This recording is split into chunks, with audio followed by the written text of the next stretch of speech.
Hey folks, tonight we're diving into something so thrilling, so pulse pounding, so history defining that you might just fall asleep mid sentence.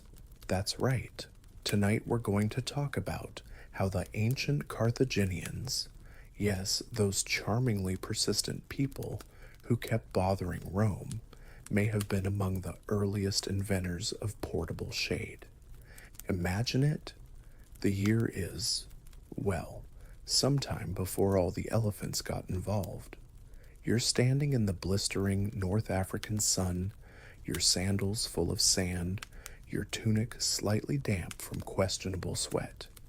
And yet, some clever Carthaginian noble next to you is reclining under a glorious, handcrafted canopy, sipping wine chilled in imported snow from the Atlas Mountains.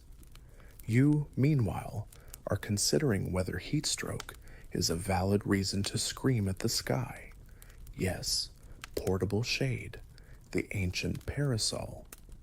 You might think you'd survive ancient Carthage, but the odds are, without one of these beauties, you'd be shriveled into a sun-dried tomato by midday. So before you get too comfy, take a moment to like this video and subscribe, but only if you genuinely enjoy what I'm doing here. And if you're listening from somewhere far-flung, drop your time and location in the comments. I love knowing where and when you're tuning in from. Now turn off the lights, fire up a fan for that soft ambient hum, and let's begin tonight's journey. You begin your walk on a pale stone street. It's noon. The sun has no mercy, and neither do your blistered feet. You pass spice vendors grumbling in Punic, goats chewing through rope, and somewhere, faint harp music undercuts the sound of a fishmonger yelling, "Fresh mackerel, maybe alive." You squint upward, and there it is, a sedan chair draped with dyed linen, carried by two exhausted servants. Beneath it, a woman, maybe highborn, maybe just very persuasive, is lounging with a satisfied smirk. A gentle breeze kicks up, and the linen flutters like sails on a lazy warship. It's your first glimpse of what might be Carthage's answer to both sunstroke and social status. The historical record is vague, surprise, but we know that across ancient Mediterranean societies, parasols were prized. Egypt had them. Persia, too. But Carthage? Oh, Carthage may have taken the concept and added flair. Decorative fringe, engraved bone handles, and a slightly passive-aggressive attitude. Historians still argue whether the Carthaginians invented the portable sunshade or just really perfected it. Some say it was a Phoenician hand-me-down. Others point to Punic inscriptions describing shade-bearers as a formal role in wealthy households. One wild-eyed scholar even claimed that Carthage had shade duels, competitive sun-blocking contests, but we're still waiting for evidence on that one.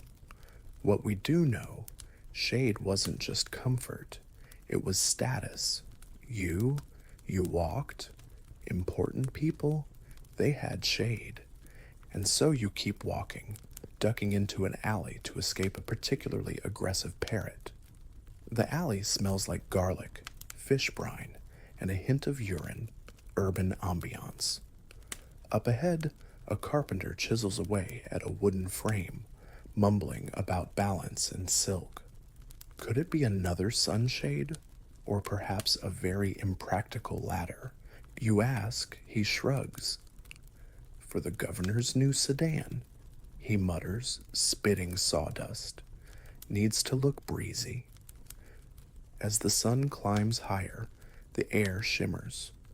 You sit on a crumbling step, wipe your brow with the back of your hand, and dream of being someone important enough to cast your own personal shadow. A merchant passes, dragging a mule and muttering about renting out his canopy for weddings. You consider asking how much, but decide your dignity is worth more than temporary shade. And as you sit there, slowly baking, you realize, in Carthage, even sun protection had a hierarchy, and you, dear listener, are very low on it. You eventually peel yourself off the sun-baked steps like week-old bread from a clay oven. With a groan, you limp your way toward the plaza, past a mural that seems to depict an elephant politely refusing to board a ship. A child runs by shouting something in a mix of Punic and nonsense, and an elderly woman squints at you like she's considering hexing your sandals. The plaza is a mess of linen tents, shade sails strung up between marble columns, and vendors who have clearly mastered the art of selling absolutely anything as long as it's under something that flaps in the wind.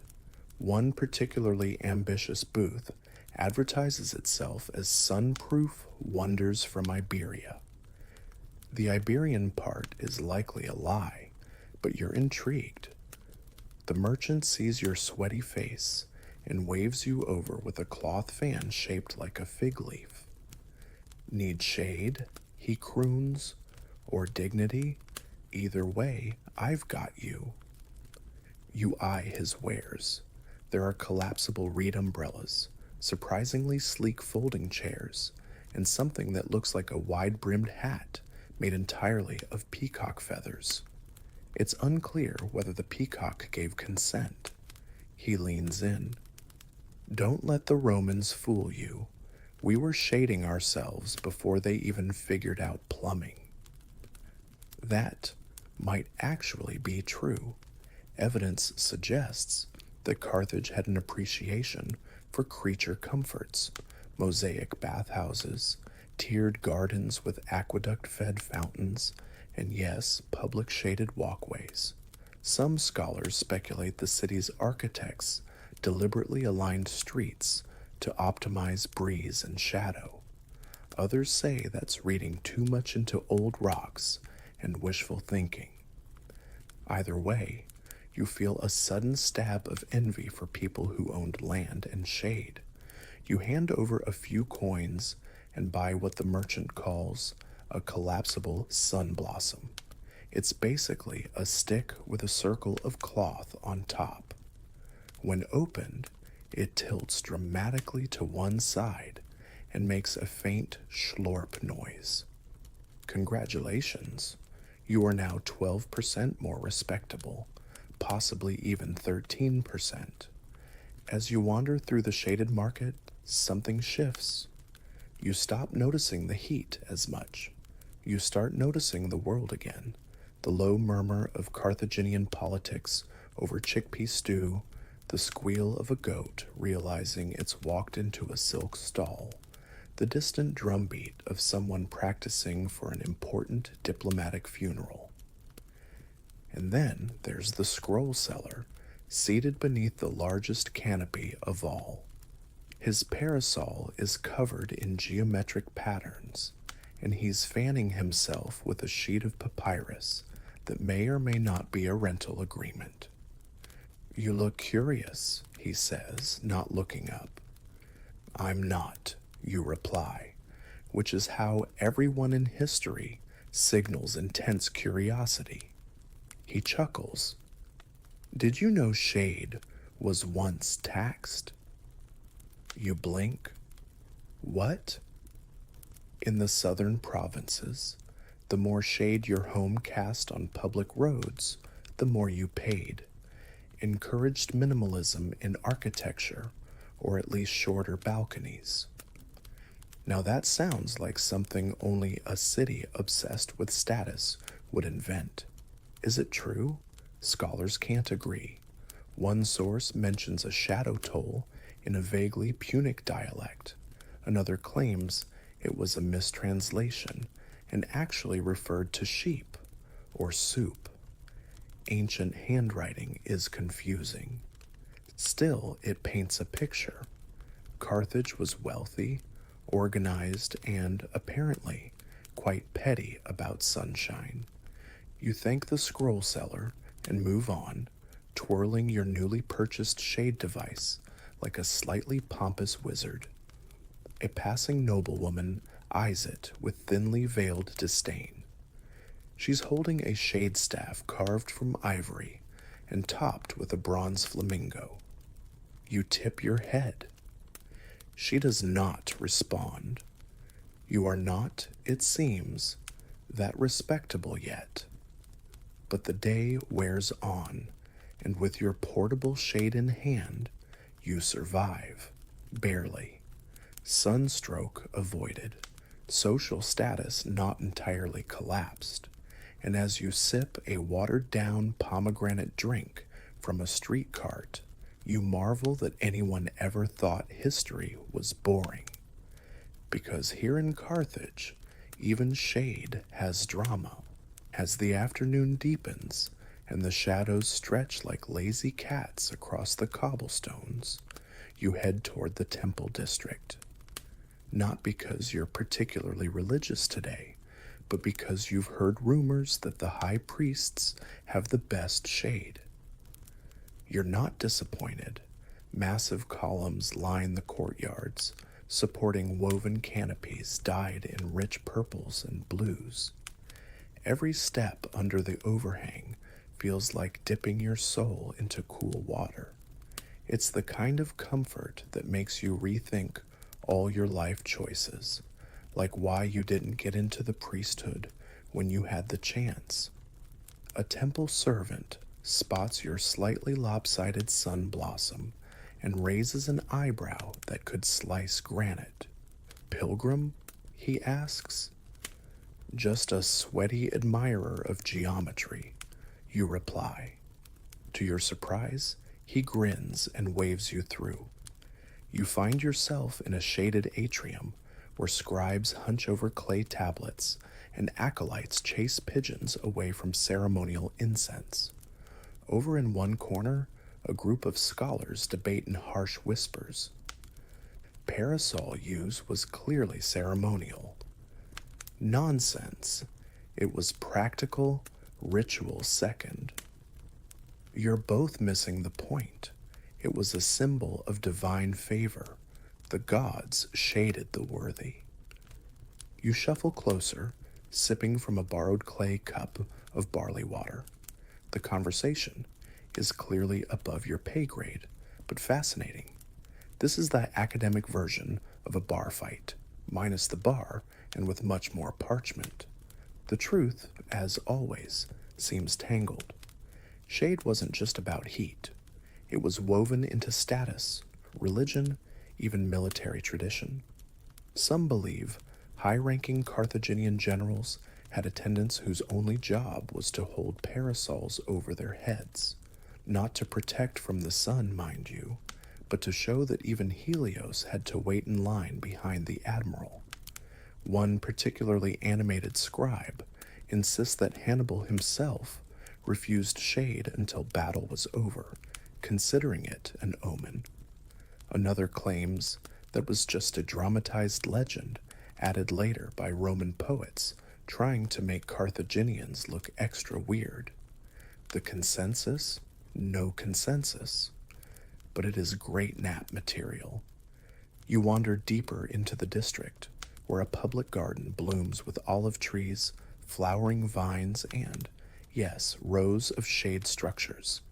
Some are simple wooden arches draped with linen, others are more elaborate, domed lattices with mosaic floors and built-in benches. It's a literal shade museum, and you're suddenly overcome with a bizarre kind of reverence. Not for the gods, for the architects. You take a seat under a trellis wrapped in grapevines. A breeze rolls through like a whispered secret. The leaves flicker above you. The sky is still a brutal, pale blue, but here, beneath this tiny miracle of wood and cloth, it feels like another world. You close your eyes, not to sleep, yet but to appreciate the moment. In Carthage, even in the crush of empire and commerce, Someone took the time to build a perfect place to sit, not to conquer, not to worship, just to sit. And it hits you. This is what makes history feel alive. Not just the wars or the ruins, but the quiet things, the portable comforts, the moments someone looked at a problem, say the sun being a relentless jerk, and said, "We can fix this. Bring me fabric and ambition." You chuckle softly. A child nearby tugs on your sleeve and offers you a fig. You accept. It's a little overripe, slightly gritty, but still sweet. The sun finally starts to tilt westward, turning the sky to honey. The market noise fades, and you, now officially a sunshade owner, a fig consumer, and a student of shade theory, lean back and exhale. You survived your first Carthaginian afternoon. Evening begins its slow descent over Carthage, draping the rooftops in golden light and softening the angles of everything harsh. The sun, having spent all day assaulting your skin and dignity, now retreats behind the hills, like it has somewhere smug to be. You stand up from your shaded bench with the elegance of a person who's been sitting too long and whose lower back has filed a complaint. As you return to the heart of the city, you begin to notice something strange, the absence of urgency. The streets are calmer now, less shouting, more murmuring. The vendors pack up with slow precision, folding their shade structures with the reverence of sacred ritual. One man kisses the corner of his awning before rolling it up. You're not sure if it's superstition or affection. Either way, it's touching. Passing by a modest tea shop with gauzy curtains, you overhear a woman explaining the different social classes of shade. Apparently, there's a hierarchy even within umbrellas. Personal shade, that's basic. Group shade, a mark of wealth. Mobile shade with musical accompaniment, that's aristocracy, baby. You keep walking. In a quieter neighborhood, you notice families gathering on rooftops, setting up small canopies to enjoy the cooling air. Clay pots filled with mint and lemon rest beside cushions. Children giggle as they play shadow tag beneath the linen flutter of evening breezes. Even the goats seem less insistent, their bleats taking on a more relaxed, almost philosophical tone. At one house, a man adjusts the angle of his rooftop shade with intense focus. "It must catch the northern wind precisely," he mutters, "otherwise the evening will be ruined." You nod sagely, as if you too understand the choreography of air currents. In truth, you're still trying to keep your own parasol from collapsing every time you breathe on it. But that's the beauty of it. You've become a part of the rhythm now. A person who walks slowly, chooses shade deliberately, and pretends to know how wind works. And then, almost inevitably, you wander toward the harbor. Carthage's twin ports stretch like open arms into the Mediterranean. The military harbor, circular and strict, glints with ship shadows and the scent of rope and ambition. The merchant port, more relaxed, buzzes with activity even now. Ships from Greece, Egypt, and who knows where all still bob at their docks, their sails furled, their crews tired and sunburned. You see a group of sailors sprawled under a canvas tarp, stretched between barrels. One of them, a red-faced man with half a beard and twice the opinions, is waxing poetic. "Shade is civilization," he declares, to no one in particular. "Where there is shade, there is peace. You ever see a man commit murder in the shade? No, it's a sunny business." You decide not to challenge that logic. Nearby, a Carthaginian officer with elaborate braids in her hair is inspecting a new sun shelter mounted to the bow of a merchant galley. It's a portable canopy, hinged, retractable, and frankly beautiful. Carved motifs of dolphins and wine jugs edge the cloth. It's functional art, floating on salt water. She turns to a subordinate and says, "The Romans are going to copy this within a year." You mentally note, the Romans did copy a lot of things. They were like the ancient version of that friend who borrows your hoodie and then insists it was always theirs. And now, standing there, shaded by twilight and stray canvas, watching the city shimmer in orange and bronze, you reflect on what this place has taught you.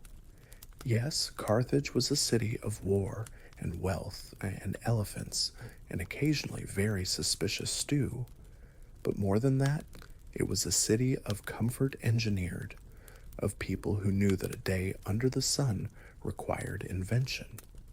That greatness could also mean inventing something small, like a roof you could carry. That history isn't just the loud stuff, it's also quiet shade over a tired body, a breeze caught by design. You're not sure if the Carthaginians invented portable shade, but they understood it, and they lived under it. And now, so do you. The next morning in Carthage greets you with a sound less romantic than temple bells or waves lapping against stone. No, it's the unlovely brack of a rooster with throat issues, followed immediately by someone shouting, "I told you, he is cursed." You sit up on your straw mat, blinking in the soft dawn light seeping through woven shutters. Your sunshade leans against the wall, slightly collapsed like it too had a long night. Your joints creak as you rise, a little sorer, a little wiser. Today, you're heading toward the city's outer districts, where the working class lives, where craftsmen labor, and where innovation happens not in ivory towers, but on dusty streets with too many tools and not enough shade. You step into the street just as the first slant of sunlight spills over the rooftops. It's gentle now, almost polite, but you know the heat will be vicious by noon. That's Carthage, charming in the morning, blistering by lunchtime. As you walk, you pass a boy attaching oiled cloth to a wooden frame using sea snail glue. You slow down. "Parasol?" you ask. He shakes his head. "Kite." "Shame," you mutter. "Could have been both." He shrugs. "If it crashes, maybe." This is how invention often happens in Carthage, through repurposing. Scholars debate whether Carthaginian sunshades were primarily local inventions or adaptations from Phoenician, Egyptian, or even early Hellenistic designs. One intriguing theory?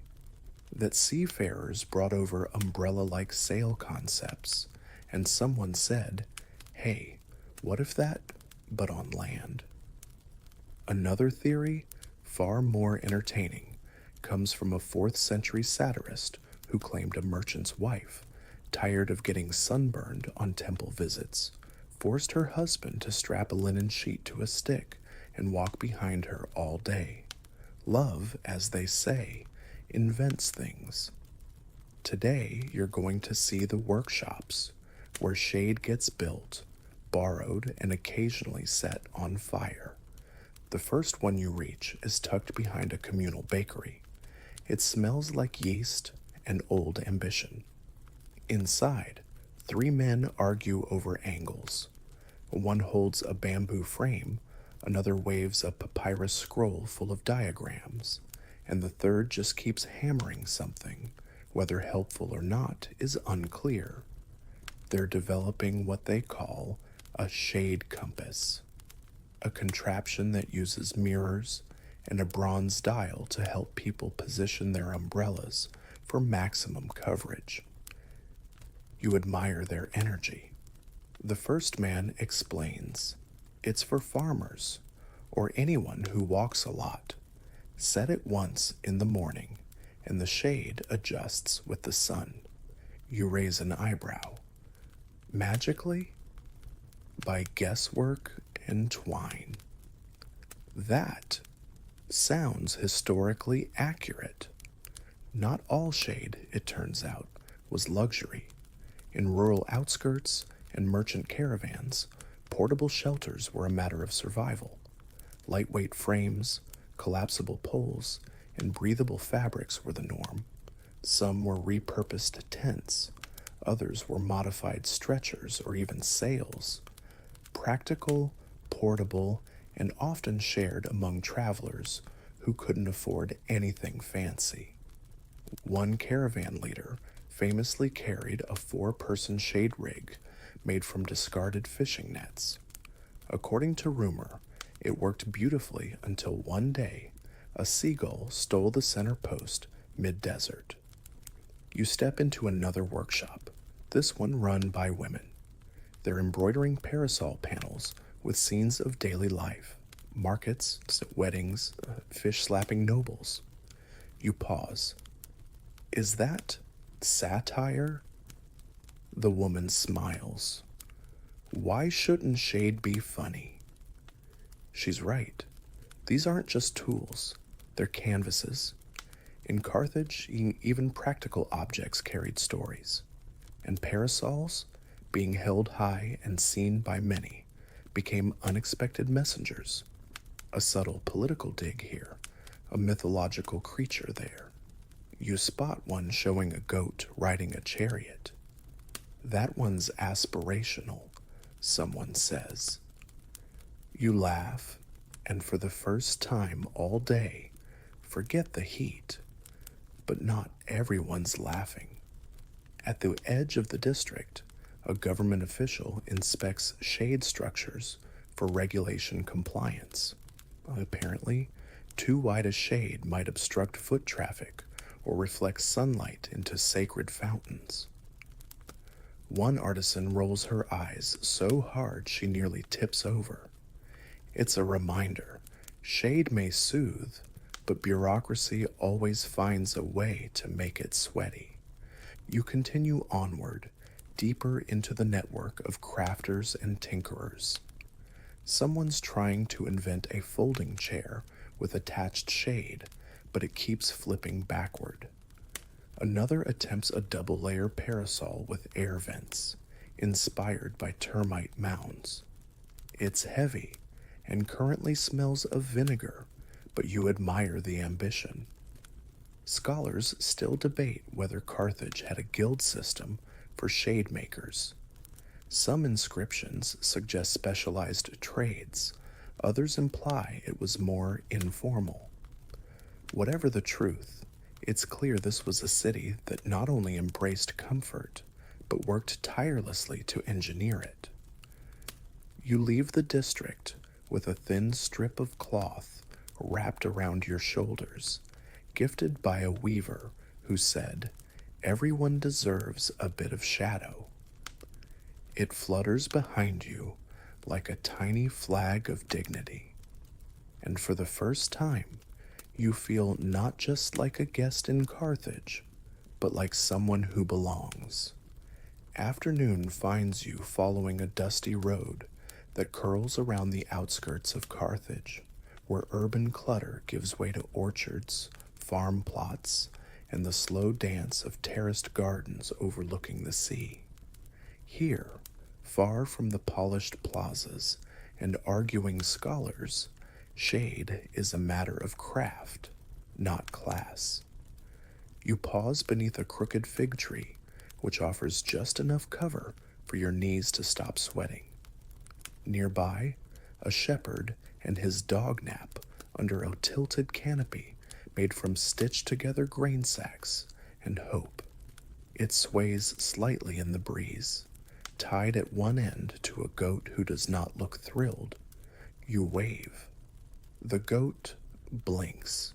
Shade, it seems, takes many forms.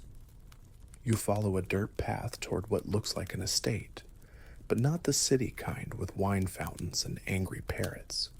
This one is more practical. Stone walls, grapevines trained along trellises, and rows of olive trees planted with geometric precision. And there, between a grain silo and a clay oven, you see it, an agricultural shade array. 4 tall wooden poles driven into the earth, crossbeams lashed with thick rope. Over it, a patchwork of woven reeds and linen scraps, casting a perfectly dappled rectangle of cool across a sorting area for figs. A man in a wide hat sees you gawking. "Don't look so surprised," he says. "City folk think we just sweat and hope." He introduces himself as Barrick. He's been working this land for 20 years, and according to him, shade is the difference between a productive afternoon and your workers turning into raisins. "Portable?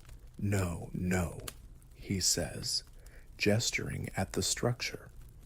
"This is modular, can take it down and reassemble in under an hour." It's clever. The joints are carved for easy assembly, the materials lightweight but durable. You inspect the lashings, goat sinew treated with salt and oil. It smells faintly like ambition. Barrick chuckles. The Romans will probably steal the idea and pretend it was theirs again. He's not wrong. Later Roman designs for campaign tents and portable pavilions bear eerie similarities to North African farm shades. Scholars argue coincidence, parallel development, or just old-fashioned plagiarism. You help Barrick adjust a sloping corner. The tension is just right. The reed mat creaks gently in the breeze, and the light filters through in leafy patterns. Under this quiet canopy, the world slows. He hands you a cup of cold barley water, and you sit in companionable silence, watching ants carry crumbs across the dirt. He eventually says, "People think we farm olives, but really, we farm shadows. Everything else just grows under them." That line sticks with you. As the sun tips lower, you thank him and continue toward the cliffs that edge the sea. The wind grows cooler. You wrap your shade cloth tighter. Soon, you see strange wooden shapes rising on the horizon, spindly towers, netting, and rotating sails. A wind farm? You blink, then realize they're salt dryers and fish smokers, but shaded ones. In a city this sun-soaked, even drying your anchovies requires architectural thoughtfulness. An older woman sits nearby beneath a domed parasol made of whalebone and linen dyed a gentle teal. She's trimming fish with surgical calm. "Too much sun," she murmurs without looking up, "and everything gets bitter, even fish, even people." She offers you a sliver of something smoked. It tastes like fire and patience. Nearby, another worker is adjusting sails on a pulley-based shade system, a series of triangular cloth panels that can be tilted like boat sails depending on wind direction. It's elegant. It's effective. It squeaks like a chorus of cranky parrots. "Test model," he mutters. "Needs better rope." You nod, mouth full of smoked whatever that was. Somewhere behind you, a donkey sneezes. As the sun begins its descent, the landscape turns gold and then amber. The sea reflects light in shattered patterns. You find a place to sit atop a flat rock, back against a shade structure that hums gently in the wind. Carthage was once seen as Rome's arrogant cousin, a city of wealth, defiance, and strange gods. But sitting here, watching farmers, craftsmen, fishmongers, and shade engineers go about their lives, you see something else. This was a city that designed comfort into survival, where luxury wasn't just gold and marble, but an intelligent strip of cloth angled against the sky.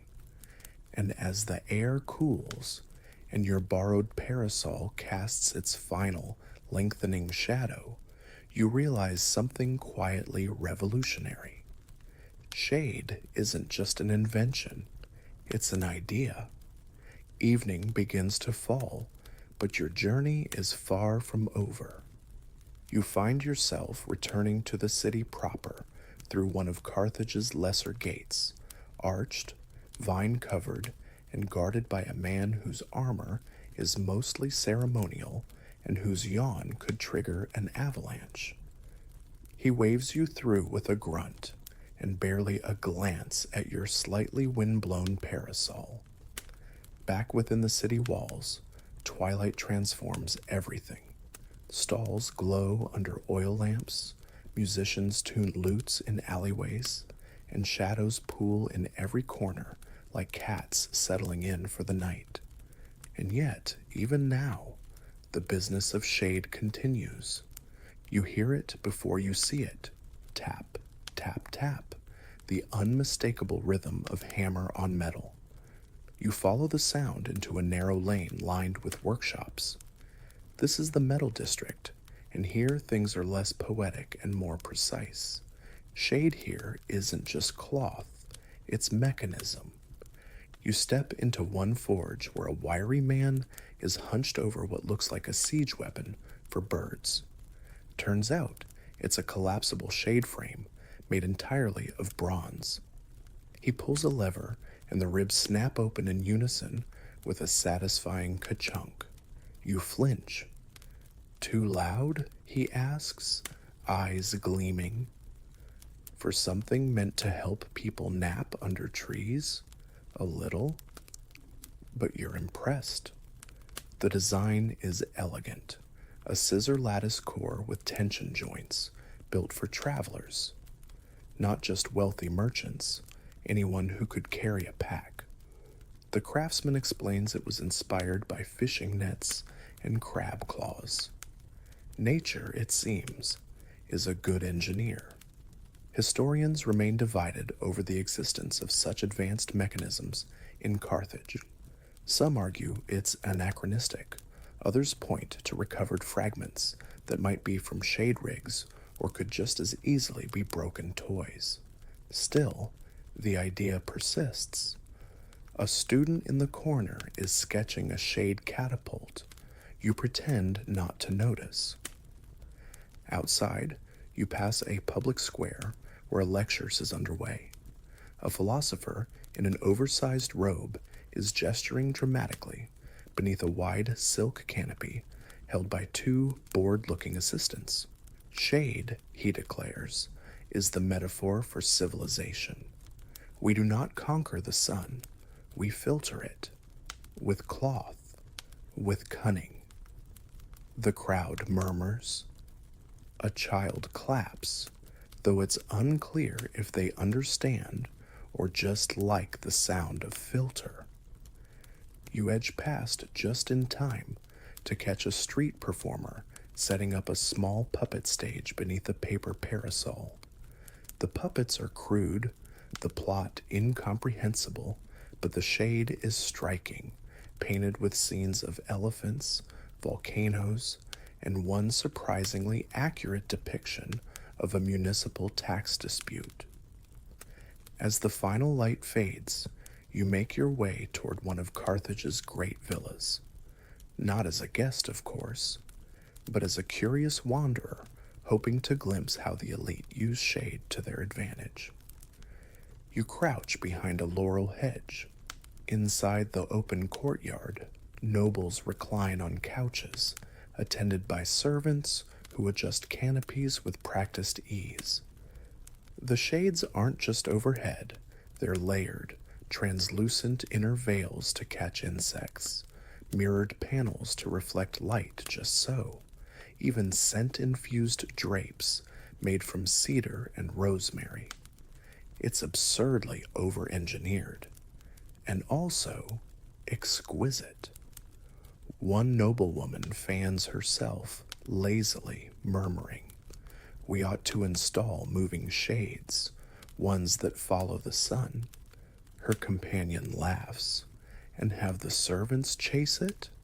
You nearly raise a hand to volunteer, not for the job, just to say, actually, someone already tried that. There's record of a rotating parasol rig used in Alexandria that operated on a water clock timer. Whether Carthage had one is unclear, but given their rivalry with all things Greek, it wouldn't be surprising if someone tried to outdo them. Just as you're considering sneaking in for a closer look, a guard raises an eyebrow at your hedge. You retreat with dignity, sort of. On your way back to the common quarters, you stop at a rooftop tavern where laughter drifts up into the stars and linen shades flutter like ship sails above. You find a stool under one such panel and order something cold and vaguely citrusy. The bartender, a woman with arms like amphoras and the weary wisdom of someone who's poured drinks for every flavor of human, says, "First time in Carthage?" You nod. She glances at your sunshade, now tucked under your arm like a sleeping pet. "Nice model, bit crooked." You grin. "Aren't we all?" She smirks and moves on, and you sit there sipping gently, watching as night cloaks the city in shadow, real, honest shadow that doesn't need a structure or a pole or a design, just the quiet permission of the stars. And it occurs to you, maybe the Carthaginians weren't just chasing comfort. Maybe, in inventing ways to hold back the sun, they were really building space for thought, for community, for breath. Evening deepens. You close your eyes, just for a moment. You wake to a soft clink, clay against clay, perhaps a cup being set down too firmly, and a murmured apology in a dialect that's mostly vowels. The tavern is quieter now. Most of the patrons have either gone home or slumped into positions that defy vertebral logic. Your drink is warm, your back is sore, and your parasol is resting across your lap like a very exhausted flag. Still, the rooftop remains cozy beneath its stretched cloth sails, which now flap softly in the midnight breeze. Overhead, the stars scatter across the sky in reckless formation. Carthage, for all its bustle and bickering, knows how to build an evening. But your night isn't done yet. There's one last place to go, a district many visitors miss, not because it's hidden, but because it's simply boring. At least that's what the guidebooks say. The archives. It takes you longer than it should to find the place. The entrance is tucked between a warehouse and what might be a perfume factory, or might just be a very ambitious pigeon roost. A narrow staircase leads underground, and a guard asks you only one question: ink or no ink? You pause. No ink? He nods and waves you through. Inside, the archive is cool and dry, its stone walls lined with shelves, scroll cubbies, and more folding chairs than any library needs. And everywhere, there is shade, soft lanterns behind paper filters, reading alcoves wrapped in muslin. Even the scholars seem to cast muted shadows, as though they too respect the silence of dusk. You step into a small reading room where a middle-aged woman with impossibly round glasses is gently arguing with a teenage apprentice. It's not a sun tent, she huffs. It's a shade lattice with ceremonial drapery. But it has legs and fabric. It's about intent. You move past, pretending to examine a faded diagram of what appears to be a parasol with a built-in calendar. It marks not days, but shadows, hour by hour, arc by arc. The sundial had a younger cousin, it seems, less precise, more poetic. According to one scroll, a famous Carthaginian architect designed a plaza where every bench was placed so that shade would arrive exactly halfway through a conversation. His goal? To encourage brevity. Naturally, it became a favorite spot for philosophers who never shut up. Another parchment, fragile, curling like old fruit skin, describes a courtroom that used shaded light to control mood. Angry witness, shift the canopy to cast cooler tones. Defendant lying, pull it back and let them sweat. Emotional manipulation via awning. You sit at a table, flipping through a document that may be part myth, part memo. It claims a high priest once canceled a public sacrifice because the sacrificial dais lacked proper sun coverage. We cannot expect divine favor under substandard shade, it reads. Do we look like Greeks? Academics still debate that line. Some say it's satire. Others insist it's just Tuesday in Carthage. Hours pass like lazy clouds. You read about funerary parasols, wedding shades dyed blue to symbolize loyalty, and one account of a young couple eloping under a shared canopy, technically illegal, but adorable. Eventually, the head archivist wanders over. She eyes your drooping parasol and smiles. Did you know, she says softly, the word for rest in Old Punic also meant undercover. You didn't. But it makes perfect sense. You leave the archives in the very early hours, the streets nearly empty save for a few cats and one drunk man singing about fish taxes. The city rests under natural shadow now, a rare moment when Carthage isn't trying to out-engineer the sky. You walk slowly, because something in you has changed. You came here to understand how ancient Carthaginians invented portable shade. You expected clever sticks and fancy cloth, maybe a few arrogant nobles waving feathered fans. But you found more. Shade wasn't just an object, it was a philosophy, a statement of control over chaos, a way to claim peace in a place where the sun never seemed to blink. In designing comfort, they designed identity, community, thoughtfulness.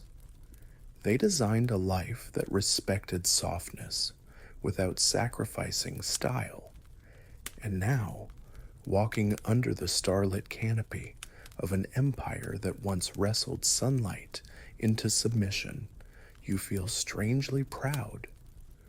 Not because you're important, but because you understand, and you carry your parasol, slightly crooked, still yours, like a quiet banner of everything Carthage whispered in the shadows. Dawn again, but this time, you're prepared.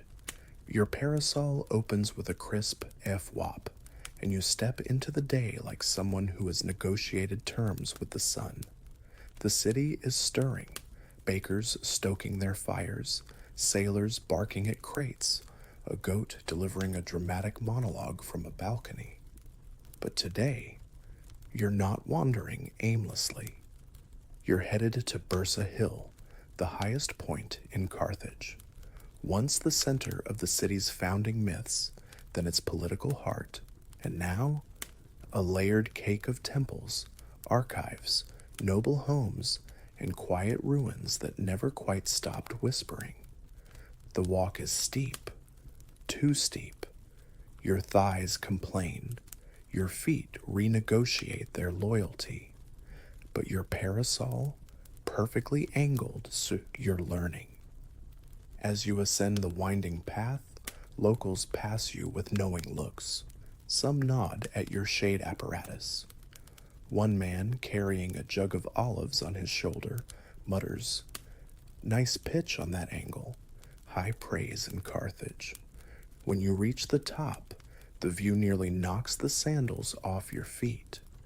The entire city stretches out before you, all orange rooftops and white stone lanes, stitched together by the hum of life. Beyond that, the glittering curve of the Mediterranean wraps around the city like a boastful bracelet. But it's what's on the hill that interests you most, the sanctuary of Tanit. Once the spiritual epicenter of Carthaginian life, now mostly ruins and speculation. Some say the sanctuary was draped in endless layers of fabric, creating a network of shaded paths so intricate worshippers could walk entire rituals without touching direct sunlight. You wander through what remains, carved stones, half walls, staircases that lead to nowhere, and in the center, a sunken circle, the altar, a cistern, a dance floor for exceptionally devout priests. Historians argue. Of course they do. One detail remains constant across ancient records: the sanctuary's canopy. Vast, ceremonial, and elaborately symbolic. It wasn't just protection, it was cosmology in textile. The colors matched constellations, the poles mimicked sacred trees, and each flap of linen told part of a story. You find a shady nook and sit. Here's the thing no one tells you about ancient history. Sometimes it's just really quiet, not in a solemn way, more like the stillness of a place that has waited. And Carthage, especially here on Bursa Hill, feels like a city that hasn't stopped watching. A small group arrives, students probably. Their instructor gestures toward the crumbling foundation of the temple and begins a lecture about symbolism, geometry, and the metaphysics of shade. You can't hear much, but the way he draws shapes in the dirt with his sandal makes you smile. You imagine how it must have looked. Acolytes trailing behind billowing veils, the air thick with incense and citrus, chants rising and falling like the tide, all under a canopy built not just to block sunlight, but to frame it. Let it in on purpose. Make it dance. One record claims the canopy had adjustable panels, operated by a system of pulleys and weighted cords. Worshippers could shift the entire mood of the temple with a tug, cool shadows for mourning, golden light for celebration. Some scholars think this is exaggerated. Others call it early theater. You call it genius. Suddenly, you hear a faint whistle. Turning, you see an old man in temple garb, clean, simple, and probably ceremonial more than spiritual now. He approaches slowly, nods, and says, "You're sitting under what was once the east-facing memory shade." You blink. Memory? He smiles. A section dedicated to remembering those who lived without power, but still found ways to shape the world. They sat in this spot to write, to grieve, to dream. You glance at the stone beneath you. There's a carved spiral, half eroded. You hadn't noticed? Do people still use it for that? Not often, but you are now. He walks away. You stay, because there's something healing in the quiet, something sacred in knowing the Carthaginians valued the soft places, not just temples and ports and politics, but the corners where people sat with their thoughts and a bit of borrowed shade. You eventually rise, dust yourself off, and descend the hill slowly, parasol still overhead, mind slightly elsewhere. You don't have proof Carthage invented portable shade.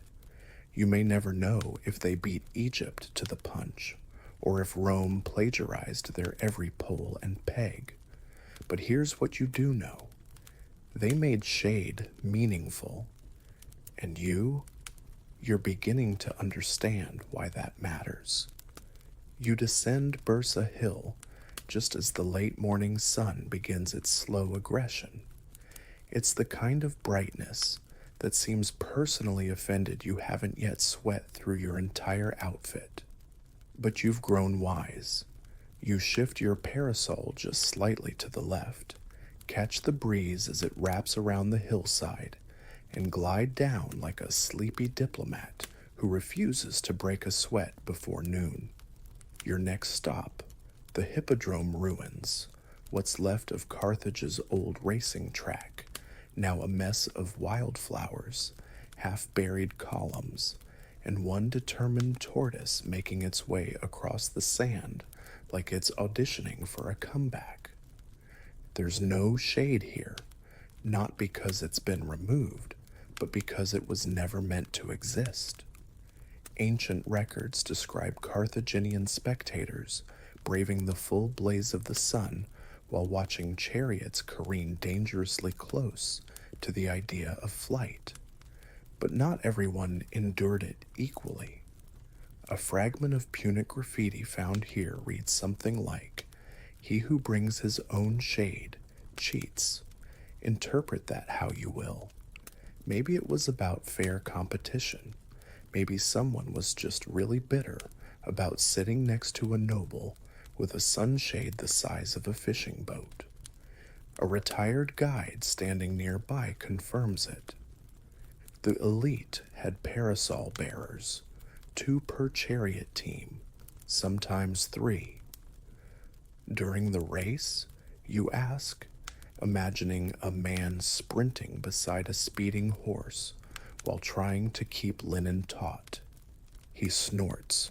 No, before the race, reputation mattered, showed power. Shade was a pre-race flex. He gestures to a platform that once held VIPs. That whole area covered, silk netting, imported from Cyprus. Commoners just cooked like kebabs. It's here, among cracked stone and scattered bones of the public spectacle, that you understand something subtle but important. In Carthage, shade was power, not metaphorically, but visibly. It marked who controlled space, who deserved comfort, who could afford to reshape nature with fabric and rope.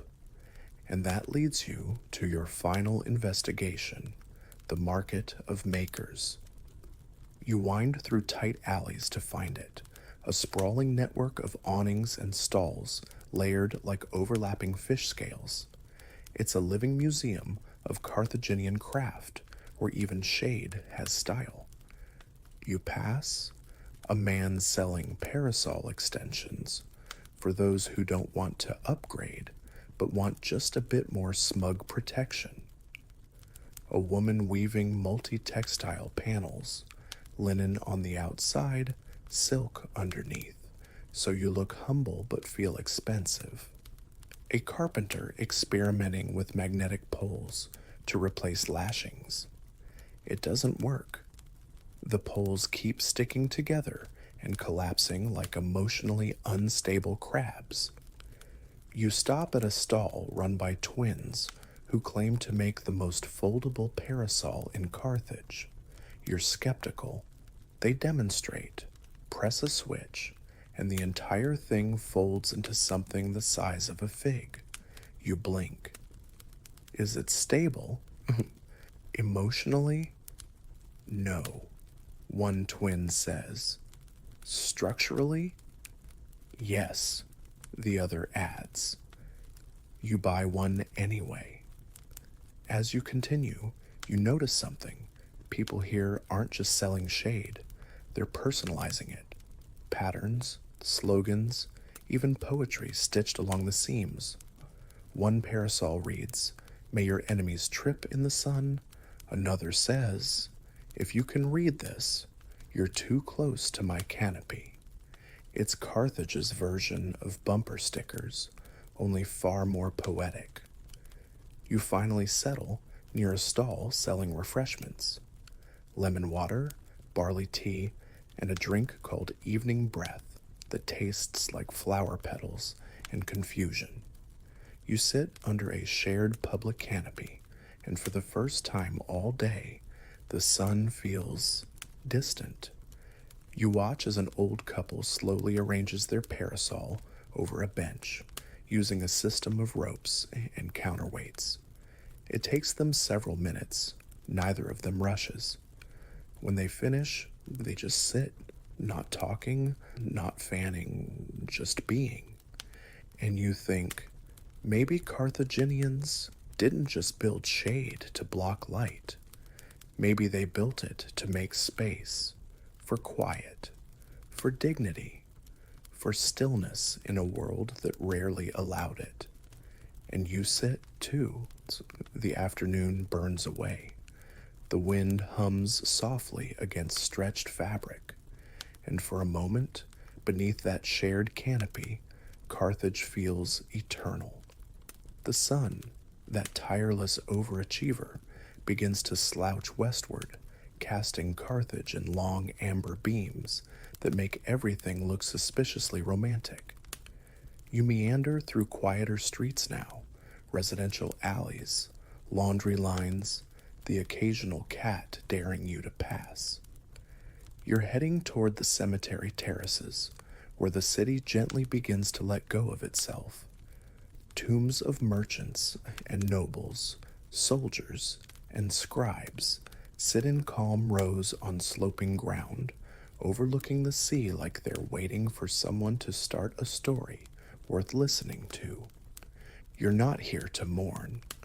You're here for one last kind of shade, eternal shade. As odd as it sounds, Carthaginian funerary architecture often involved thoughtful shading. Families built semi-covered grave sites with stone canopies or umbra platforms, flat-topped tombs with built-in overhangs. They weren't just artistic, they were practical. Mourning in the Carthaginian sun is emotionally and dermatologically hazardous. One inscription, faded but legible, reads, "He kept us shaded in life. We shade him now in rest." You sit beside it. The overhang shelters both you and a scattering of wild rosemary. You think about what it must have meant to a people so defined by light, to honor the dead with shade. In Carthaginian culture, the line between practical and sacred was always a bit fluid. Shade wasn't just comfort, it was continuity, a way to hold on to people who'd slipped beyond the reach of the sun. A caretaker nearby, wrinkled, quiet, hands perpetually dusted with limestone, offers you a cup of lukewarm tea. You nod thanks. He watches you watch the tombs. "Funny," he says, "Romans build to be seen from far away. Big, loud." You glance at the tombs, low, elegant, restrained. "And Carthaginians?" you ask. He taps his forehead. "We built for the living, the grieving, the ones who need shelter while they remember." That sits with you. Later, you climb a ridge path and find yourself on a final overlook. Below, Carthage lies stretched across the earth like a patterned cloth. It breathes in light and exhales shadow. You watch as one last market tent flutters closed. A child chases his own sunbeam down an alley. Somewhere, a dog barks with the gravitas of an oracle. Your parasol, now slightly frayed and sun-faded, rests beside you. You think about how far you've come, not just in miles or elevation, but understanding. Shade in Carthage was never just about heat, it was about agency. It meant you controlled your surroundings, you shaped your time, you chose peace. Whether noble or merchant, farmer or priest, you crafted a pocket of comfort in a world that rarely offered it freely. And now, here you are, carrying a piece of that same idea. The wind picks up, soft and wise. You take one last look at the city. Then you fold your parasol, slowly, reverently, like closing a chapter, and begin your descent. And now, as the last images of Carthage soften and dissolve, allow yourself to drift. Let the light dim in your mind. Let the sandstone walls and linen sails and laughter beneath shade fade into quiet. You're no longer walking. You're no longer holding a parasol.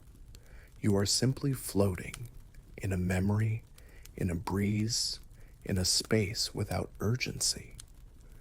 The rhythm of footsteps through old courtyards fades to a gentle hush, like waves lapping against stone. No voices now, only the warm hum of stillness.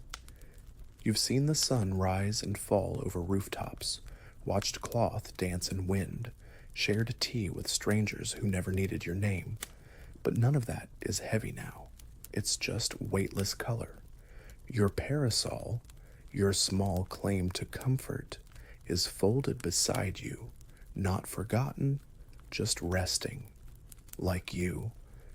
Let your breath move slowly, like the wind over a shaded terrace, in through the nose, soft and cool, out through the mouth, long like exhaling history. There's no more heat here, no more walking uphill, just the gentle unfolding of silence and rest and something that might be peace. Maybe it's the memory of a fig in your hand, or the way a child's laugh echoed between two sunlit walls, or how the city once paused, just for you, to sit still beneath the shade. And in this quiet, there is nothing you need to do. No facts to remember, no questions to answer, just this softness, this warmth, this dusk. Sleep is welcome now, so let it in. Hey folks, tonight we're drifting into the jungle-swathed stillness of a place where time once ticked in chimes, and sleep came with percussion. That's right. Tonight we're going to explore how ancient Indonesians counted sheep with gongs. You're not dreaming yet, but you might as well be. Picture this. You're lying in a bamboo house high above the forest floor, cool air curling through woven slats, while the sound of frogs croaking like tiny philosophers fills the air. The moonlight filters through banana leaves, and somewhere not far off, bong. A slow, mellow gong note echoes through the night. Again, bong. You don't move, you count. 1 sheep, 2 sheep. But instead of furry animals, it's ceremonial metal that's sending you to sleep. And let's be honest, if you had to survive a single night in 12th century Java without air conditioning, bug spray, or a flashlight, you'd probably tap out before the second gong. So before you get too cozy, take a moment to like this video and subscribe, but only if you genuinely enjoy what I'm doing here. And if you're listening from somewhere far-flung, drop your time and location in the comments. I love knowing where and when you're tuning in from.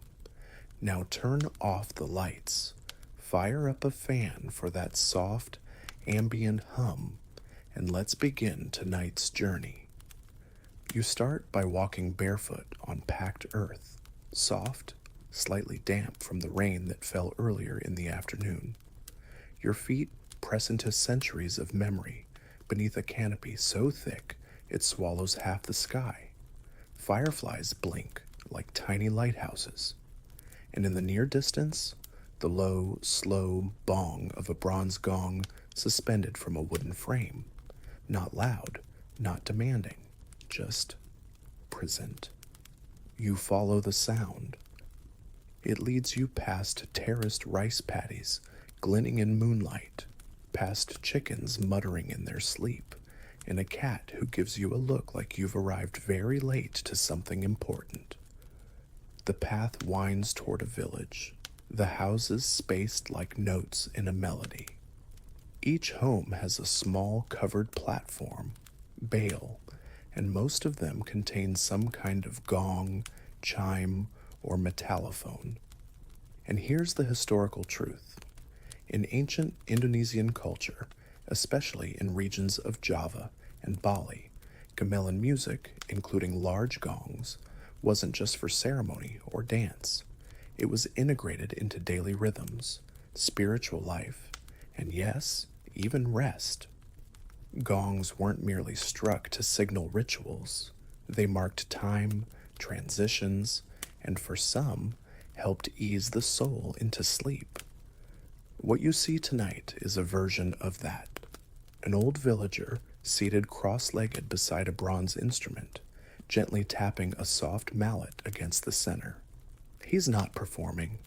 He's simply keeping time, a personal tradition, a quiet ritual, one note every few breaths. You sit nearby, unnoticed, or perhaps quietly welcomed. The night feels gentler here, as though each gong stroke nudges the edge of consciousness. You don't need a sheep when you have a lullaby made of metal and sky.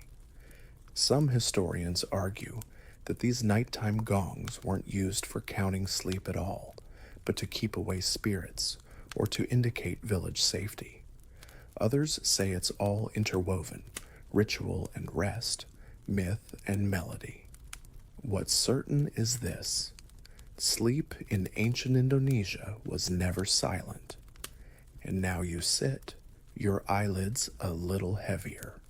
A frog croaks, a breeze stirs the bamboo, and then, bong. You don't count sheep, you count gongs. You stir gently, not quite asleep, not quite awake, because the rhythm continues. A gong rings out again, its voice soft but deep, like the jungle itself sighing through metal. You rise quietly from your spot, beside the old man, careful not to disturb his measured flow. He doesn't look at you, he doesn't need to. In this world, silence is permission. You step carefully through the undergrowth at the edge of the village, guided now not just by the gongs, but by distant chimes, lighter, higher pitched, shimmering like morning dew falling on stone. Ahead lies another home, larger, with carved wooden panels glowing under lantern light. Inside, a young woman sits beside a bonang, a set of small kettle gongs arranged on a rack. She plays them in a looping, dreamy pattern, not quite music, not quite meditation. Just enough repetition to settle the breath, just enough variation to keep your thoughts from straying too far. This is gamelan as lullaby. And here's something delightful. Ancient Indonesians often believed that music could anchor the soul, that in sleep the spirit drifted, and gongs, tuned with care and struck with patience, acted like gentle tethers, not traps, just invitations to return.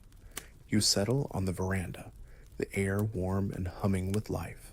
Crickets, night birds, the subtle plop of a fruit falling into grass. A cat curls next to you, like a co-star in someone else's dream. A scholar might argue There is no proof they used gongs to count sheep. Another will counter, but look at the village clock system, metal sounds marking phases of the night. Look at the oral traditions that link dreams with tuning forks. A third might mumble, "You're all overthinking it. People just like shiny things that go bong." You decide all three are probably right.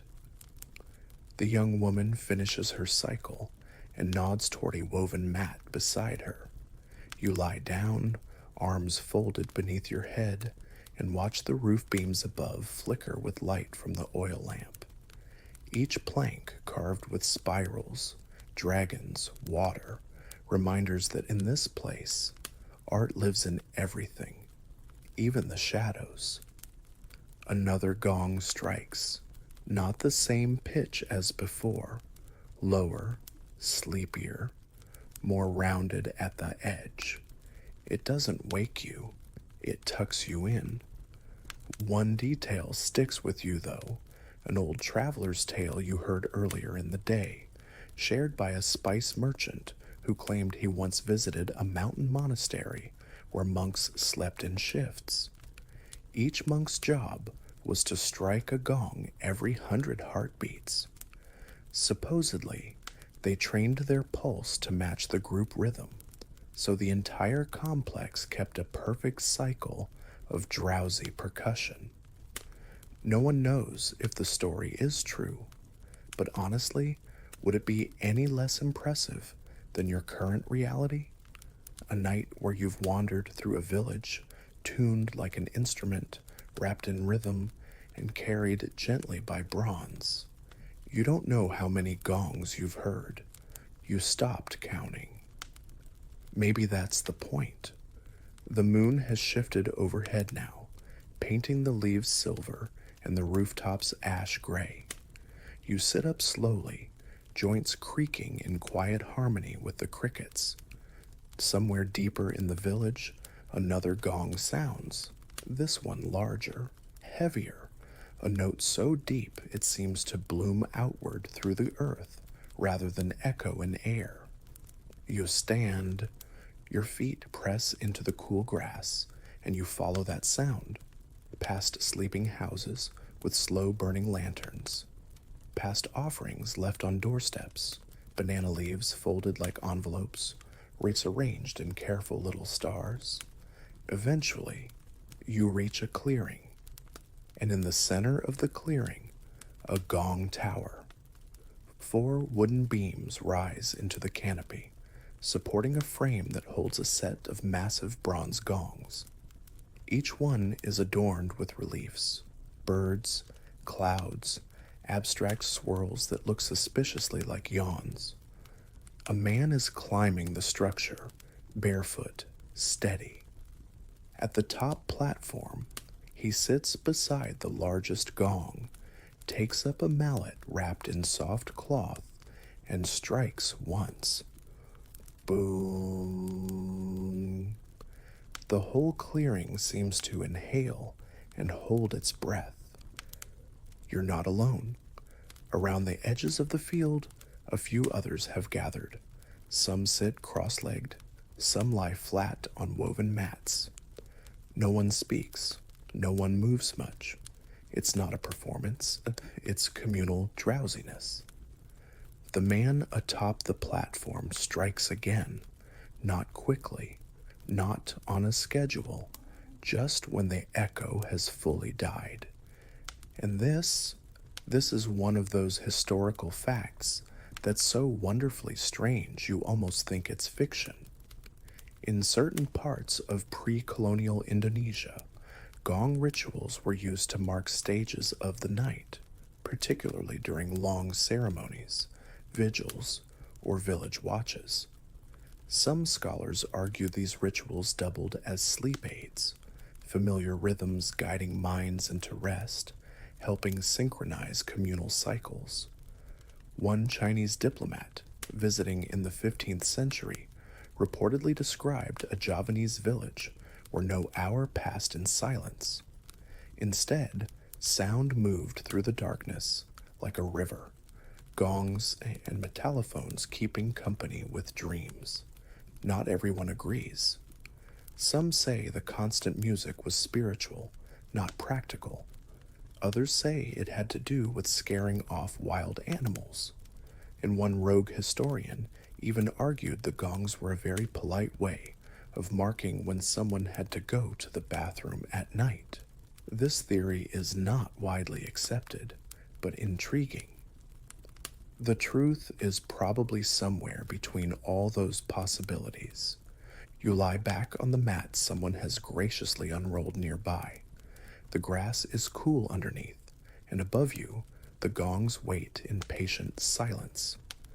Then, bong, a new note, deeper this time, sends a tiny tremor through your ribs. You feel your own heart adjust to it. And without meaning to, you begin to count. Not sheep, not stars, but time, gongs, moments between breaths. It's here in this open clearing with the night fully folded around you that you begin to understand sleep is not always something you do alone. Sometimes it's shared, sometimes it's composed, crafted, tuned, and sometimes it's struck from bronze in the dark while strangers sleep beside you in sacred quiet. You close your eyes and wait for the next sound. You wake to the faint ping of a smaller gong, bright and delicate, like a droplet of water tapping porcelain. The sky is still dark, but it's the pre-dawn kind of dark. The kind that hums with the quiet certainty that the sun is already walking toward you, barefoot and patient. You stretch. Somewhere nearby, someone stokes a fire. The scent of wood smoke and simmering rice drifts lazily through the air, and as if on cue, another note rings out, lower this time, from one of the side towers near the edge of the village. Not the dramatic boom of before, but a gentle thong, as if the forest is clearing its throat politely. You follow the sound toward the rice mill, where two women sit with their legs tucked beneath them, sorting grain by lantern light. One of them reaches up, taps a small hanging gong beside her with the back of a wooden spoon, then returns to her task. "Time to switch," she says, not looking up. And it hits you, again, how deeply gongs are woven into every part of life here. Not just for sleep, not just for ceremonies, but for everything. You begin to see them, a mini chime beside the chicken coop, used to signal feeding. A dull brass plate hung over the well, struck twice before drawing water. Even a toddler dragging a bell-shaped rattle behind him like he's on some musical patrol. This is a world where life sounds like rhythm, and in that rhythm, sleep isn't a thing you collapse into. It's something you fall into place with. There's a boy beside the mill now, probably no more than 7, gently rubbing his eyes. His mother hands him a leaf-wrapped rice cake and a small mallet. He ambles toward a stubby tree where a squat gong hangs on a low branch. Without ceremony, he strikes it. Bawning. It's not precise, not timed, not part of any schedule you can see. But several houses stir. Doors creak open. A dog barks once and then thinks better of it. And you realize maybe the boy's note was part of the morning. Maybe someone told him once, or maybe he just knew that after the third cooking fire is lit and the frogs go quiet, it's time for a waking note. Scholars still debate how formal these sound cycles really were. Were they codified, ritualized, or were they just cultural muscle memory, something passed through gestures, glances, instinct? The truth probably vibrates somewhere between steel and myth. You sit beneath a tall fig tree, watching the light shift slowly toward blue. The mist over the patties glows with gold at the edges. Someone far off tests a scale, 5 notes, hesitant, like sleep turning into speech. You don't count anymore. You just listen. And as the sky finally brightens, turning from indigo to soft gray and then to the milky gold of a new day, one final gong, thin, crisp, perfect, rings out from the highest house in the village. It is the end of night. It is the beginning of something else.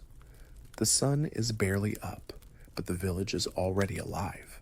Not noisy exactly, just humming. The way a pot hums when it's almost boiling. The way the earth hums under your feet when you're paying close enough attention. You stretch, brush leaf fragments from your hair, and stand. The gong tower still stands silent, its great bronze faces warming under the first rays of light. The village, meanwhile, is slipping from dream into routine. You're about to wander back to the main path when a voice stops you. You're heading to the forge, aren't you? You turn to see a middle-aged man with sun-scorched skin and the kind of smile that suggests he knows more than he bothers to say. He's holding a mallet, not a musical one, a real one, chipped and worn from decades of use. You nod, because apparently now you are.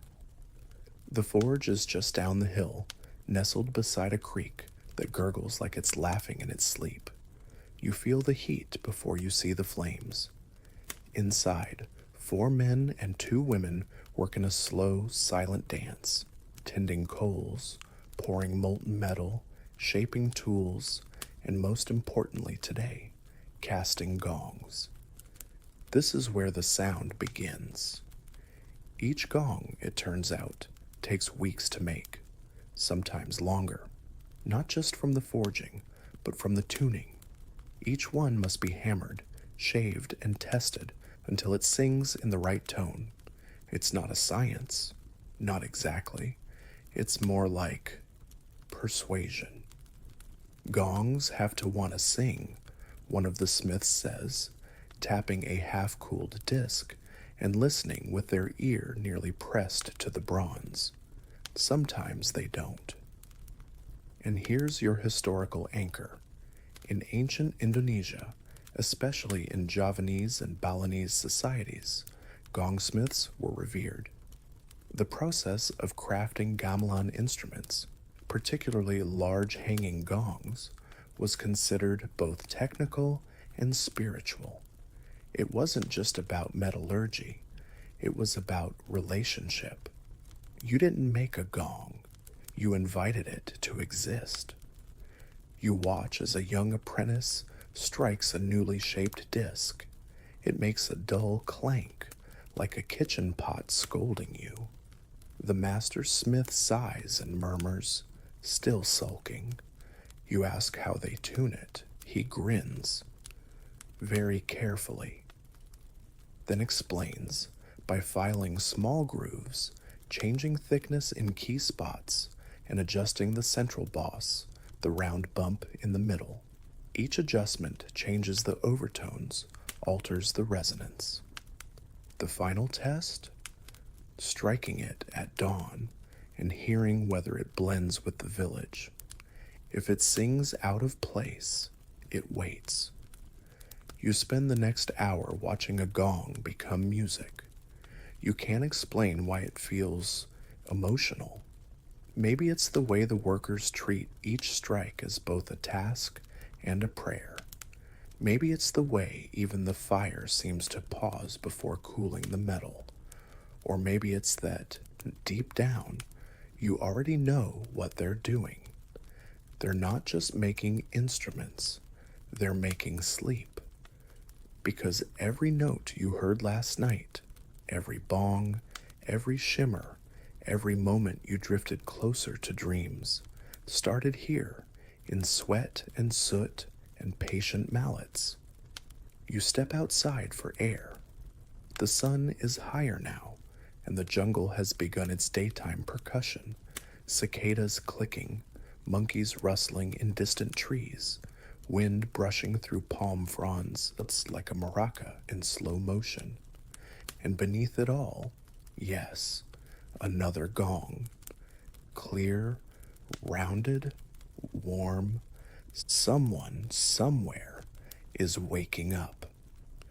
You follow the sound instinctively now, like a thread pulled through the tapestry of morning. Each step is easy, your body still slow from sleep, but no longer heavy.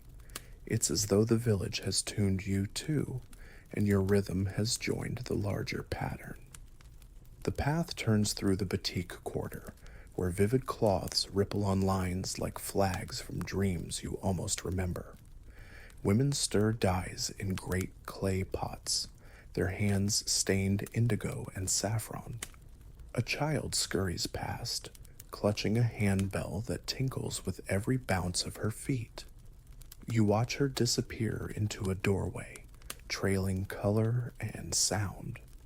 You wander deeper and hear it again. A gong, but smaller, faster, layered among the hiss of boiling wax and chatter of morning markets. This one's part of a loom workshop hanging from the center post. Every time a weaver finishes a length of cloth, she strikes it once. The tone is light, sharp, triumphant. "Finished one," she calls. Another weaver answers from across the room.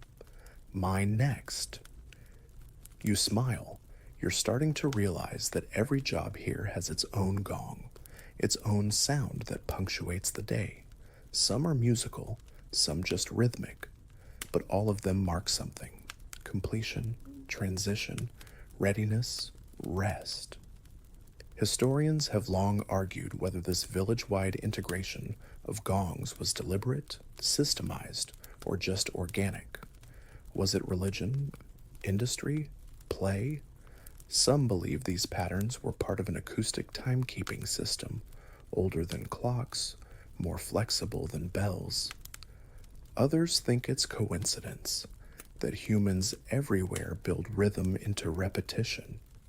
But then you see the old woman sitting near a well, tapping a bronze cup against stone every few minutes. You ask why. "Because I always have," she shrugs. "My mother did. Her mother did. The earth likes to hear itself echoed. You're not going to argue with that." As the sun climbs higher, the air thickens, and the market blooms in full. Vendors shout cheerfully, ducks weave through baskets, and woven hats bob like lily pads on the crowd. You're jostled gently from stall to stall, where spices sparkle and fried things hiss on clay griddles. Amid the chaos, gongs ring out again, this time tiny handheld ones, marking the change of shift for cooks and helpers. A girl stirs a pot with one hand and taps her gong with the other, like she's seasoning time itself. You stop at a stall selling carved instruments. The vendor is lean, with gray hair and a mischievous smile. He hands you a travel gong, a disc the size of your palm, etched with waves and crescent moons. "For the road," he says. You look like someone who counts sound, not coins. You're flattered, also confused.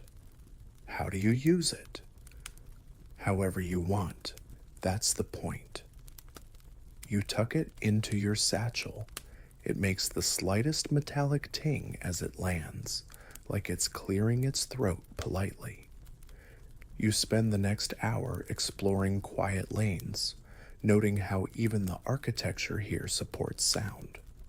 Wood that carries vibration, walls designed to reflect soft notes rather than smother them, bamboo corridors that act like wind chimes when people pass.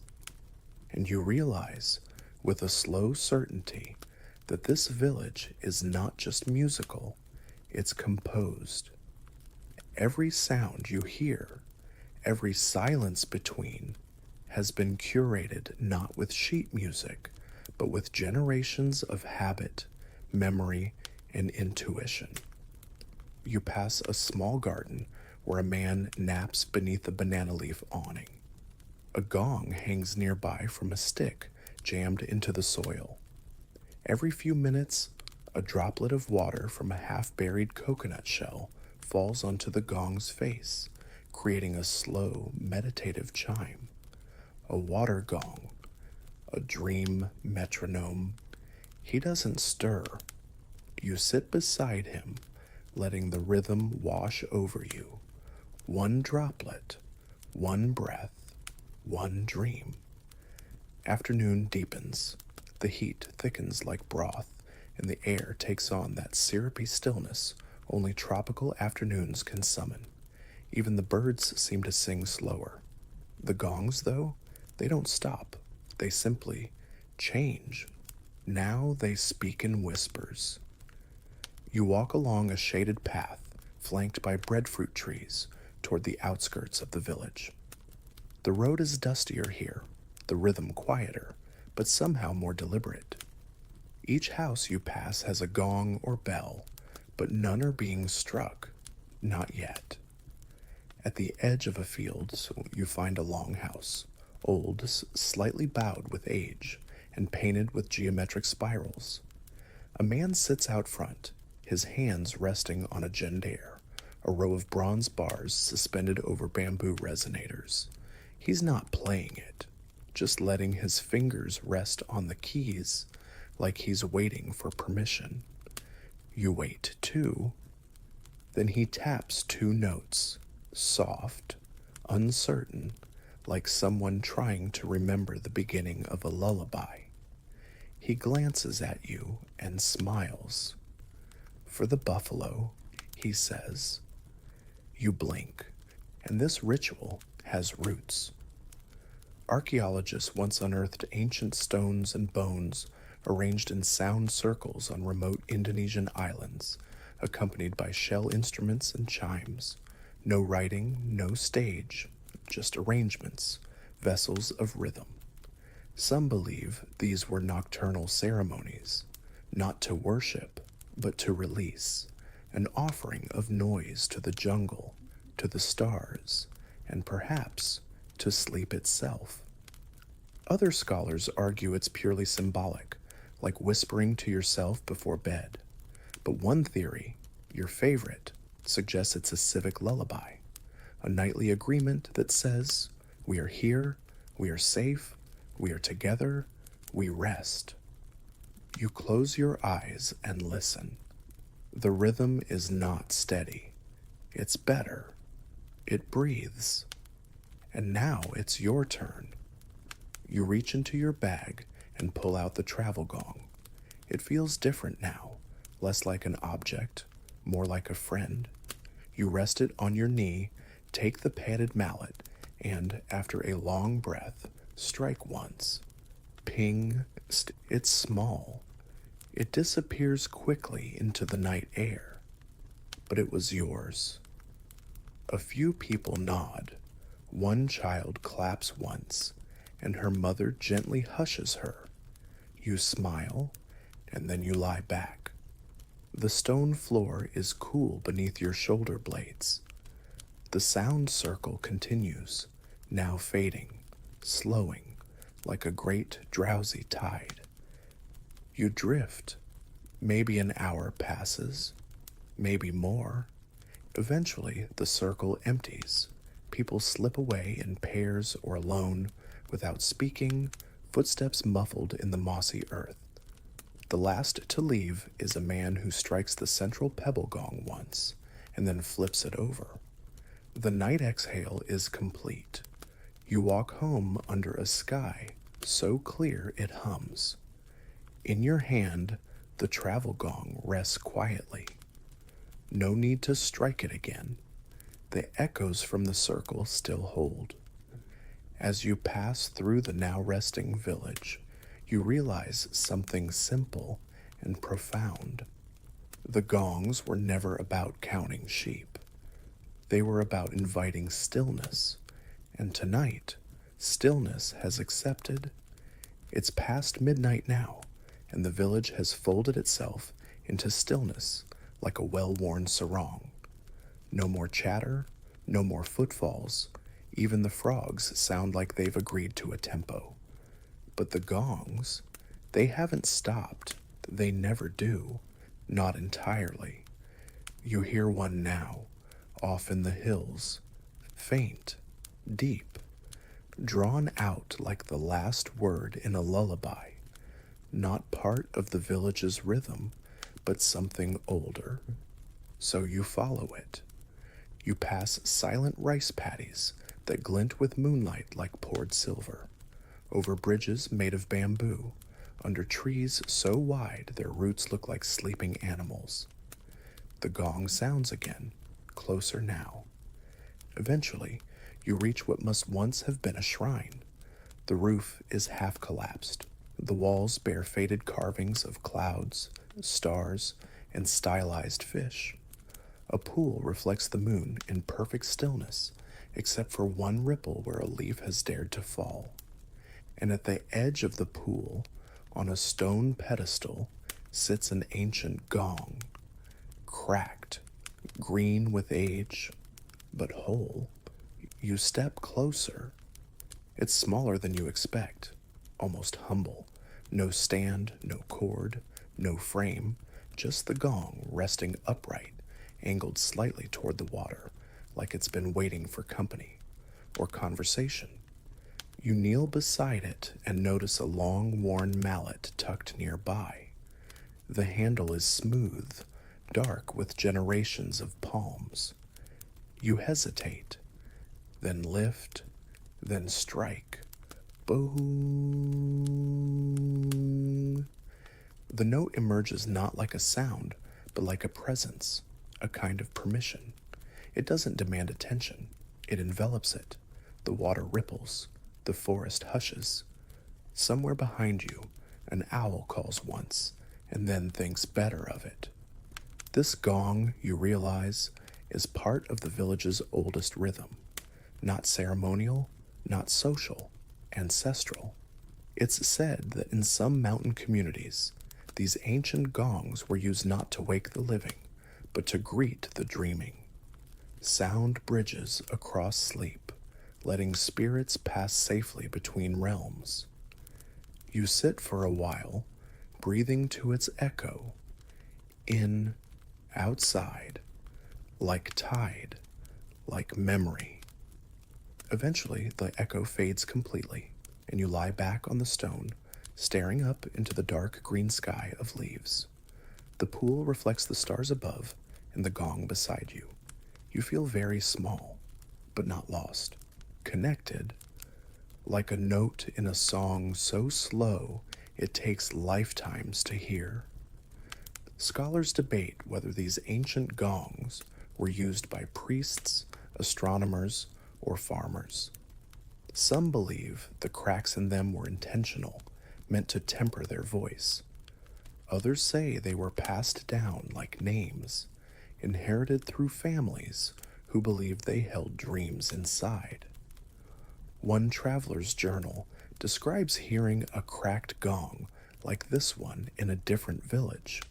He wrote, "The sound felt like a doorway that wasn't trying to open, just reminding you it was there. You get that now. You strike it once more before you leave, not as a test, just as a thank you." And in the distance, you hear an answering note. Someone, somewhere, tapping a smaller gong in reply. No words, just resonance. You walk back under a darker sky. The clouds have returned, soft and thick, like the night is pulling a blanket over the village. The humidity has dropped. The breeze has returned. When you reach your mat again, you find it already waiting, smoothed, undisturbed, as though it knew you'd return.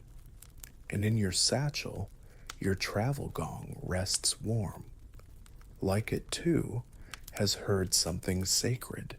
You lie down. One last note sounds somewhere far away, clear, round, perfect, and you let go. The night deepens, thick and velvet dark, yet every corner of the village still vibrates with an almost imperceptible hum. You sense the sound more than hear it, the pulse of gongs, bells, and chimes that blend seamlessly with the whisper of the wind through palm fronds.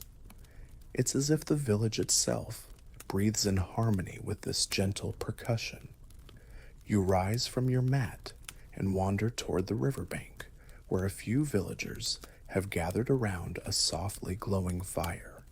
They sit quietly, some humming low tones, others simply watching the flames flicker. Among them, a musician cradles a small, bronze kenong, a kettle gong with a voice both bright and soothing. Without words, the musician begins to play a simple rhythm, each note a soft caress on the night air. The others listen, their breathing slowing, eyelids growing heavy. You join the circle, allowing the music to cradle your thoughts. The kenong's rhythm feels like an invitation to rest, a lullaby woven from bronze and night. You realize that these nightly gatherings are more than tradition. They are a shared ritual, a communal surrender to the embrace of sleep. One of the elders leans toward you and whispers, "In our culture, music is the language between the waking and dreaming worlds. The gongs guide us safely there." As the music ebbs, you feel your body melt into the earth beneath you. The stars overhead shimmer gently, their light softening the edges of your thoughts. The rhythmic pulse of the gongs fades into a tender hum, like a heartbeat slowing in the quiet. You drift deeper into rest, carried on waves of sound both ancient and eternal. The night's music gently fades, leaving behind a quiet so profound it feels like the village itself is holding its breath. You find yourself alone by the riverside, the water whispering secrets as it slips over smooth stones. Above, the sky is a deep indigo, dotted with distant stars twinkling softly like the delicate tremble of a gong's last vibration. The air cools, wrapping you in a tender embrace, carrying the scent of jasmine and damp earth. You breathe slowly, in and out, matching the rhythm of your surroundings. Somewhere nearby, a faint gong rings once more, a gentle reminder that even in stillness, life continues its patient song. As you sit on the soft grass, your thoughts begin to drift. You remember the echoes of bronze from earlier, the slow, steady gongs marking time and guiding spirits, the playful chimes mingling with children's laughter, the shared quiet moments beneath moonlit canopies. In this place, sleep is not merely rest, it is a ceremony, a shared journey through sound and silence, rhythm and peace. Feel the softness of the night deepen, the edges of your consciousness blurring into gentle shadow. Let your mind slow, your muscles relax, and your breath settle like waves kissing the shore. You are safe here. You are cradled by centuries of sound, tradition, and quiet understanding. Now, as the last notes of the ancient gongs fade into a soothing hush, allow yourself to drift fully into sleep. Good night.